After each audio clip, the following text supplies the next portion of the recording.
매개 변수가 유효한지 검사하라입니다. 이번 아이템은 정말 쉽고, 그리고 이미 여러분들이 아시는 내용이 정말 많아서 아마 그냥 편하게 들으실 수 있지 않을까 생각이 듭니다. 자, 그래서 발표 순서는 이제 검사를 해야 되는 이유 한번 알아볼 거고요. 그리고 이제 매개 변수, 유효성을 검사하는 방법 한 네 가지 정도가 있습니다. 그래서 그 네 가지 알아볼 거고, 검사를 하지 않아도 되는 예외 상황도 알아보면서 이번 아이템 정리해 보도록 하겠습니다. 자, 그래서 첫 번째, 검사를 해야 하는 이유 한번 알아보도록 하겠습니다. 왜 저희는 매개 변수 검사를 해야 할까요? 자, 이렇게 메서드가 딱 하나 있습니다. 메서드 어떻게 동작하시는지는 이제 거기까지 아실 필요 없고, 간단하게 저 메서드 매개 변수로 이메일 스트링 값을 받고 있다고 알고 계시면 좋을 것 같습니다. 자, 저런 메서드에서 만약에 매개 변수로 널이 들어왔다고 한번 가정을 해보죠. 그러면 저 널이 들어왔다라는 걸 저희는 언제 가장 빨리 알 수 있을까요? 매개변수 이메일이 사용되는 이 부분일 거라고 여러분들은 생각하실 수 있습니다. 그런데 저 경우보다 더 빨리 이메일이 널이다라는 걸 디텍션 할 수 있는 부분이 바로 매개변수입니다. 그래서 일단 첫 번째로 저희가 매개변수 검사를 해야 되는 이유, 첫 번째는 바로 오류는 가능한 한 빨리 잡아야 한다는 아주 일반적인 원칙에 의해서 저희가 매개변수 검사를 해야 합니다. 자, 근데 사실 이 이유는 약간 너무 추상적이기도 하고, 저희가 매개변수 검사를 해야 하는 이유, 저희가 매개변수 검사를 하지 않으면 어떤 일이 발생하는지 한번 알아보면, 자, 첫 번째는 메서드가 수행되는 중간에 모호한 예외를 던지며 실패할 수 있습니다. 물론 저희가 예외 처리를 정말 깔끔하게 해놨으면 이런 일이 없겠지만, 만약에 예외 처리가 약간 부족한 부분이 있었다면, 메서드가 수행되는 중간에 저희가 한 번에 알아보기 힘든, 예외를 한 번에 디텍션하기 힘든 모호한 예외를 던질 수 있는 경우의 수가 존재합니다. 근데 사실 예외를 던진다면 다행이에요. 근데 이거보다 더한 게 어떤 경우가 있냐? 메소드는 잘 수행이 되었지만 잘못된 결과값을 예외 없이 반환하는 경우가 발생할 수 있습니다. 그렇겠죠? 근데 이것보다 더 안 좋은 경우가 있습니다. 사실 이게 가장 최악일 것 같은데, 바로 잘 수행이 일단 되었지만 그 수행되는 과정에서 이제 다른 객체 상태에 영향을 줘가지고 이제 현재는 문제가 없지만 미래에 메서드와 관련 없는 오류를 낼 수 있는 가능성이 존재합니다. 저희가 매개 변수를 받을 때 유효성을 검사하지 않고 그 매개 변수를 사용하게 되면 그 과정에 의해서 이제 다른 객체의 로직에 따라 달라지겠지만 다른 객체의 상태에 영향을 줄 수도 있고 미래 그러한 상태가 바뀐 것이 미래에 어떤 메서드를 사용할 때 오류를 발생시킬 수 있는 큰 문제가 발생하기 때문에 저희는 매개 변수 검사를 해줘야 합니다. 사실 이 세 개를 한 줄로 이렇게 딱 요약을 해보자면 실패의 원자성을 어기게 된다입니다. 그래서 이게 실패의 원자성이 뭐냐? 저희 밑에도 써 있지만 저희가 메서드 호출을 만약에 실패했다고 한번 가정해보죠. 그러면 그 해당 객체는 메서드 호출 전 상태로 되돌아가야 되는데 그럼 그게 안 된다라는 겁니다. 그래서 저희가 실패의 원자성을 지켜주기 위해서 저희가 매개 변수 검사를 해줘야 되는 건 필수적이다라고 알고 가시면 좋을 것 같습니다. 자, 그래서 저희가 매개분수 검사를 해야 되는 이유 한번 알아봤고, 이제 저희 검사하는 방법에 대해 알아볼 겁니다. 여기 나오는 방법들이 대부분 다 여러분들이 아시는 내용이라 편하게 들으시면 좋을 것 같아요. 자, 첫 번째, 검사하는 방법은 당연하게도 조건문입니다. 자, 이렇게 매개분수 들어오면 어떠한 로직을 수행하기 전에 먼저 if문을 통해서 저렇게 유효성 검사를 하는 거죠. 그래서 보시면 일단 저는 심플하게 이메일이 널인지만 확인해 봤고요. 만약에 널 값을 확인하는 게 아니라 특정한 조건이 있다면 그 조건을 입구문 안에다 적으면 되겠죠? 자, 그래서 저렇게 해 놓으면 아래와 같이 예외도 잘 발생하는 것을 확인할 수 있습니다. 자, 그래서 첫 번째 방법, 조건문이었고요. 자, 두 번째 방법은 이제 표준 방법은 아니지만 롬복 라이브러리에서 지원하고 있는 null annotation입니다. 만약에 널 값인지 아닌지 확인해야 된다면 이 방법이 가장 심플하지 않을까 일단 생각이 들고요. 사용하는 방법은 매개 변수 옆에다가 저렇게 non-null annotation만 딱 달아주면 자동적으로 널인지 아닌지를 검사를 해줍니다. 자, 그래서 두 번째 방법은 non-null이고요. 자, 세 번째 방법이 바로 이제 표준 방법인데 바로 required non-null입니다. 자, 여기 보시면 자바 9에서 더 이제 등장한 메서드 있는데 이제 오브젝트 이제 require nonnull을 사용하시면 나 매개 변수를 오브젝트 require nonnull로 감싸주시고 그 옆에다가 저렇게 메시지를 지정해주면 저렇게 유효성 검사를 자동적으로 해주는 편리함을 저희가 얻을 수가 있습니다. 자, 그래서 세 번째 방법인 이제 require nonnull이었고요.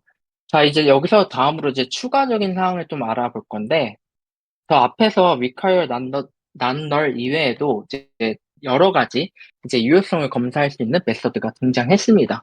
그래서 혹시나 필요하시면 알아가시면 좋을 것 같아서 한번 준비를 해봤고요.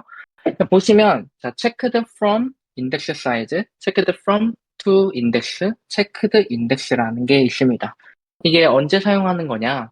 자, 만약에 매개 변수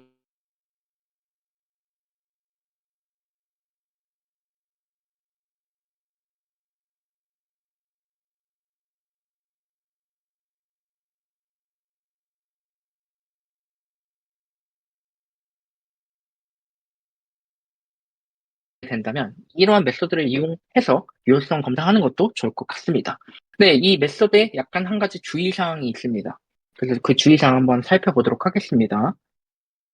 자, 어떤 주의사항이 있냐? 아주 심플하게 코드가 있는데 보시면 메인에서 이제 리스트 1, 2, 3, 4, 5가 들어가 있는 리스트가 하나 있고 그리고 메소드를 실행하는데 그 메소드는 앞에서 봤던 이제 오브젝트.체크드 메소드를 통해서 그 리스트 안에 인덱스가 있는지 없는지를 검사하는 메소드입니다. 자, 그래서 저걸 실행해 봤는데 보시면 이제 체크드 인덱스 5 그리고 리스트.size를 통해서 그 리스트 안에 5라는 값이 있는지 없는지를 확인하고 있습니다.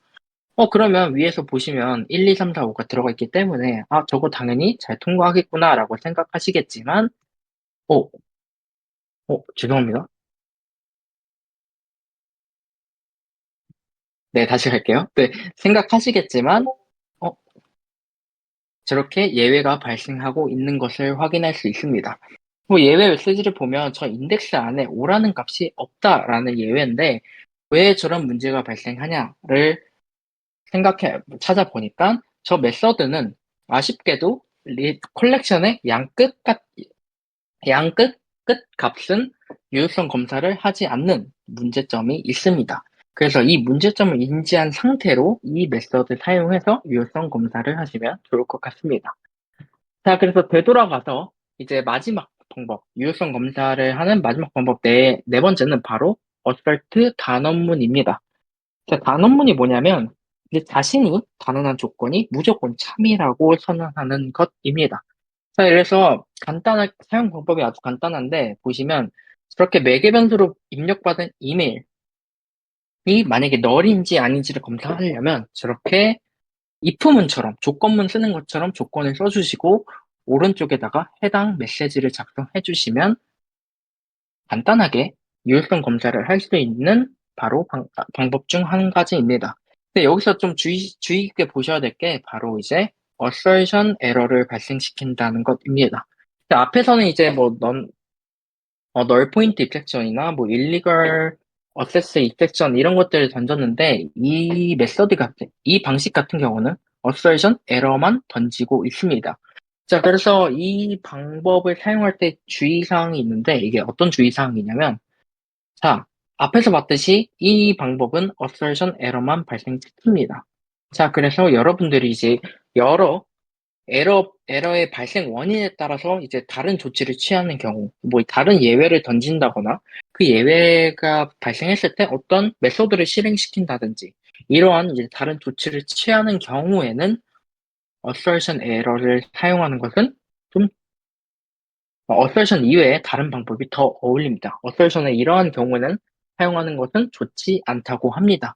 자, 그래서 사실 앞에서 이제 예시라 해가지고 이제 매개변수로 받은 상황에서 그거를 assertion으로 유효성 검사하는 걸 로직을 보여드렸는데 사실 assert 메서드는 이제 유저 입력과 같은 이제 메서드를 검사할 때는 잘 사용하진 않습니다. 약간 예시를 보여드리려고 지금 넣어드린 거고, 매개 변수를 검사를 할 때는 잘 사용하지 않는다고 합니다. 그래서 테스트 환경과 같이 아주 일시적인 디버깅 할 때만 주로 사용한다고 알고 계시면 좋을 것 같습니다. 자, 그래서 방법 네 가지 한번 살펴봤고요. 마지막으로, 세 번째로, 이제 저희가 검사를 해도 되지 않는 경우 두 가지가 있는데 그 두 가지 한번 알아보도록 하겠습니다. 사실 너무 당연한 건데, 자, 첫 번째는 유효성 검사 비용이 지나치게 높은 경우는 저희가 예외 검사를 저희가 따로 해주지 않아도 되고, 두 번째는 바로 유효성 검사가 실용적이지 않은 경우도 예외 상황에 포함이 됩니다. 첫 번째 같은 경우는 너무 당연한 거라 이제 넘어가고, 이제 두 번째 같은 경우는 이제 어떤 얘기냐, 이걸 코드로 한번 살펴보도록 하겠습니다. 자, 코드를 딱 봤을 때, 제가 이렇게 리스트를 하나 받아가지고, 내림차순으로 정렬하는 메서드를 하나 만들었다고 한번 가정을 해보죠. 자, 그래서 메서드를 만들고 그 안에는 간단하게 이제 컬렉션 솔트를 이용해서 내림차순 정렬을 하고 있는데, 저희가 지금까지 이번 아이템에서 배운 것을 한번 적용해보면, 그러면 저 솔트를 사용하기 전에 이 리스트가 정렬이 가능한 객체만 담고 있는지를 확인해야 되지 않나라는 생각이 든다면 잘 학습하고 계신 겁니다. 자, 이런 생각이 들 수도 있는데, 근데 이런 상황 같은 경우는 저희가 따로 유효성 검사를 해주지 않아도 됩니다. 자, 왜 그러냐? 저 float라는 메서드를 파고 들어가 봤더니, 메서드 자체 내에서 캐스팅하는 과정에서 컴페어터로 캐스팅하는 과정을 통해서 이 객체가 비교 가능, 정렬 가능, 정렬 가능한 객체만 담고 있는지를 확인하고 있었습니다. 즉, 이런 거를 이제 암묵적인 유효성 검사라고 하는데, 이처럼 암묵적인 유효성 검사가 존재하는 경우는 저희가 앞에서 유효성을 검사하는 것은 별로 실용적이지 않다라고 정리할 수 있겠습니다. 그래서 이런 경우는 저희가 따로 해주지 않아도 된다라고 이해하시면 좋을 것 같고요. 하지만 이러한 암묵적 유효성 검사에 너무 의존하는 것도 좋지 않기 때문에 유의해서 상황에 따라 저희가 유효성 검사를 하면 좋을 것 같습니다. 자, 그래서 이번 아이템 되게 짧고 되게 쉬웠는데 이번 아이템 정리를 해보면 첫 번째로 실패의 원작성을 위해 저희가 그걸 지키기 위해 매개변수 유효성 검사는 저희가 필수적으로 해줘야 된다가 첫 번째고요. 자, 두 번째는 검사하는 방법으로 저희가 네 가지를 봤습니다. 반복문이 있고요. 그리고 만약에 널을 검사한다면 not null, 그리고 required not null이 있고요.